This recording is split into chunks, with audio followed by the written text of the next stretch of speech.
ओम श्री गणेशाय नमः। जय श्री कृष्ण मित्रों। आज के वीडियो में हम सुनेंगे अन्न की देवी माँ अन्नपूर्णा के बारे में, जो धन धान्य की देवी है। अन्नपूर्णा देवी की पूजा करने से कभी भी किसी चीज़ की कमी नहीं होती तथा अन्न के भंडार भरे रहते हैं। माँ अन्नपूर्णा जयंती का पर्व मार्गशीर्ष शुक्ल पक्ष की पूर्णिमा के दिन मनाया जाता है। इस दिन माँ अन्नपूर्णा की पूजा की जाती है। माँ अन्नपूर्णा की पूजा करने से घर में कभी धन और धान्य की कमी नहीं होती। अन्नपूर्णा जयंती के दिन अन्न का दान करने से भी विशेष लाभ मिलता है। जब पृथ्वी पर लोगों के पास खाने के लिए कुछ नहीं था, तो माँ पार्वती ने अन्नपूर्णा का रूप रखकर पृथ्वी को इस संकट से निकाला था। अन्नपूर्णा जयंती का दिन मनुष्य के जीवन में अन्न के महत्व को दर्शाता है। इस दिन रसोई की सफाई और अन्न का सदुपयोग बहुत जरूरी होता है। इससे घर में शुद्धि आती है। माना जाता है कि इस दिन रसोई की सफाई करने और अन्न का सदुपयोग करने से मनुष्य के जीवन में कभी भी धन धान्य की कमी नहीं होती। इसके करने से अंधों को नेत्र मिले, लूलों को हाथ मिले, निर्धन के घर धन आए, बांझे को संतान मिले, मूर्ख को विद्या आए।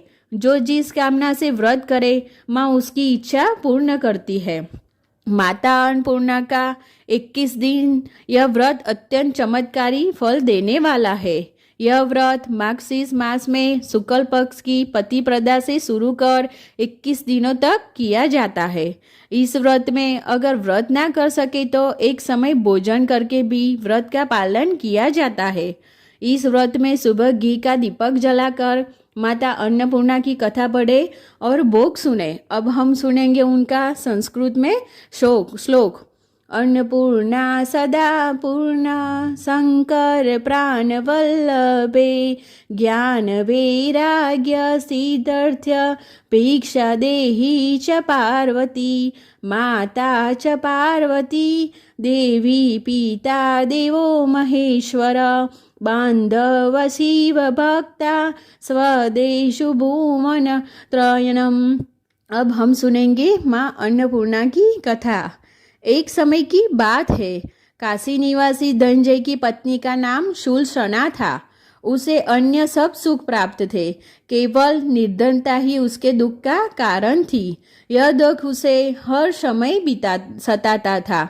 एक दिन सुलक्षणा पति से बोली, स्वामी आप कुछ उद्यम करो तो काम चले। इस प्रकार कब तक काम चलेगा? सुलक्षणा की बात धनंजय के मन में बैठ गई और वह उसी दिन विश्वनाथ शंकर जी को प्रसन्न करने के लिए बैठ गया और कहने लगा, हे देवाधिदेव विश्वेश्वर, मुझे पाठ पूजा कुछ नहीं आता, केवल तुम्हारे भरोसे बैठा हूँ। इतनी विनती करके वह दो तीन दिन भूखा प्यासा बैठा रहा। यह देखकर भगवान शंकर ने उसके कान में अन्नपूर्णा अन्नपूर्णा अन्नपूर्णा इस प्रकार 3 बार कहा। यह कौन है, क्या कह गया? इसी सोच में धनंजय पड़ गया कि मंदिर से आते ब्राह्मणों को देखकर पूछने लगा, पंडित जी अन्नपूर्णा कौन है? ब्राह्मणों ने कहा, तू अन्न छोड़ बैठा है, सो तुझे अन्न की ही बात सूझती है। जा घर जाकर अन्न ग्रहण कर। धनंजय घर गया, स्त्री से सारी बात कही। वह बोली, नाथ चिंता मत करो, स्वयं शंकर जी ने यह मंत्र दिया है, वह स्वयं ही खुलासा करेंगे। आप फिर जाकर उनकी आराधना करो। धनंजय फिर जैसा का तैसा पूजा में बैठ गया। रात्रि में शंकर जी ने आज्ञा दी, कहा तू पूर्व दिशा में चला जा। वहाँ अन्नपूर्णा का नाम जपता जाता और रास्ते में फल खाता, झरनों का पानी पीता जाता। इस प्रकार कितने ही दिनों तक चलता रहा। वहाँ उसे चांदी सी चमकती वन की शोभा देखने में आई। सुंदर सरोवर देखने में आया। उसके किनारे कितनी ही अप्सराएं जुड़ बनाए बैठी थी। एक कथा कहती थी और सब माँ अन्नपूर्णा अन्नपूर्णा इस प्रकार बार बार कहती थी। यह ग्रहण मास की उजेली रात्रि थी और आज से ही व्रत का आरंभ था। जिस शब्द की खोज करने वह निकला था, वह उसे वहाँ सुनने को मिला। धनंजय ने उनके पास जाकर पूछा, हे देवियों, आप यह क्या करती हो? उन सब ने कहा, हम सब माँ अन्नपूर्णा का व्रत करती है। व्रत करने से क्या होता है? यह किसी ने किया भी है? इसे कब किया जाए?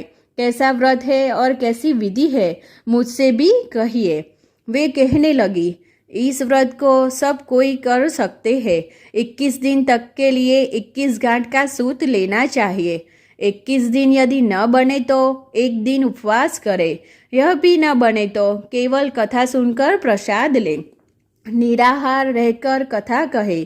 कथा सुनने वाला कोई ना मिले तो पीपल के पत्तों को रखकर सुपारी या दूध कुमारी वृक्ष के सामने दीपक को साक्षी कर सूर्य, गाय, तुलसी या महादेव को बिना कथाए सुने मुख में दाना भी न डाले। यदि भूल से कुछ पड़ जाए तो एक दिवस फिर उपवास करे। व्रत के दिन क्रोध ना करे और झूठ ना बोले। धनंजय बोला, इस व्रत के करने से क्या होगा? वे कहने लगी, इसके करने से अंधों को नेत्र मिले, लूलों को हाथ मिले, निर्धन के घर धन आए, बांझे को संतान मिले, मूर्ख को विद्या आए। जो जिस कामना से व्रत करे माँ उसकी इच्छा पूर्ण करती है। वह कहने लगा, बहनों, मेरे भी धन नहीं है, विद्या नहीं है, कुछ भी तो नहीं है। मैं तो दुखिया ब्राह्मण हूँ। मुझे इस व्रत का सूत दोगी? हाँ भाई, तेरा कल्याण हो, तुझे देगी। ले इस व्रत का मंगल सूत ले। धनंजय ने व्रत किया। व्रत पूरा हुआ। तभी सरोवर में से 21 खंड की सुवर्ण सीढ़ी हीरा मोती से जड़ी हुई प्रकट हुई। धनंजय अन्नपूर्णा अन्नपूर्णा कहता जाता था। इस प्रकार कितनी ही सीढ़ियाँ उतर गए तो क्या देखता है कि करोड़ों सूर्य से प्रकाशमान अन्नपूर्णा का मंदिर है। उसके सामने सुवर्ण सिंहासन पर माता अन्नपूर्णा विराजमान है। सामने भिक्षा हेतु शंकर भगवान खड़े हैं। देवांगनाएं चंवर डुलाती है। कितनी ही हथियार बांधे पहरा देती है। धनंजय दौड़कर जगदम्बा के चरणों में गिर पड़ा। देवी उसके मन का कलेश जान गई। धनंजय कहने लगा, माता, आप तो अंतर्यामी हो, आपको अपनी दशा क्या बताऊं? माता बोली, मेरा व्रत किया है, जा, संसार तेरा सत्कार करेगा। माता ने धनंजय की जिह्वा पर बीज मंत्र लिखा दिया।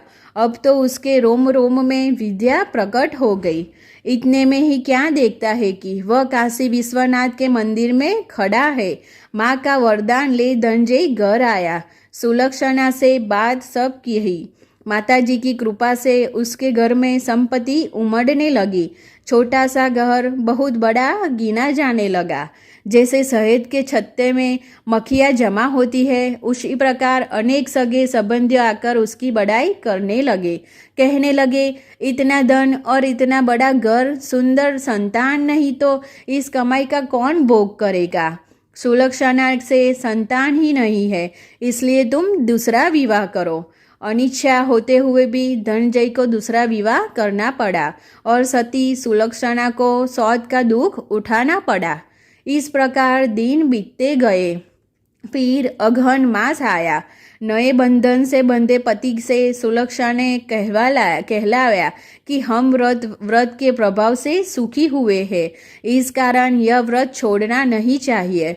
यह माता जी का ही प्रताप है जो हम इतने संपन्न और सुखी है। सुलक्षणा की बात सुन धनंजय को उसको यहाँ आया और व्रत में बैठ गया। नई बहू को इस व्रत की खबर नहीं थी। वह धनंजय के आने की राह देख रही थी। दिन बीतते गए और व्रत पूर्ण होने में 3 दिवस बाकी थे कि नई बहू को खबर लगी। उसके मन में ईर्ष्या की ज्वाला दहक रही थी। सुलक्षणा के घर आ पहुंची और उसने वहां भगदड़ मचा दी।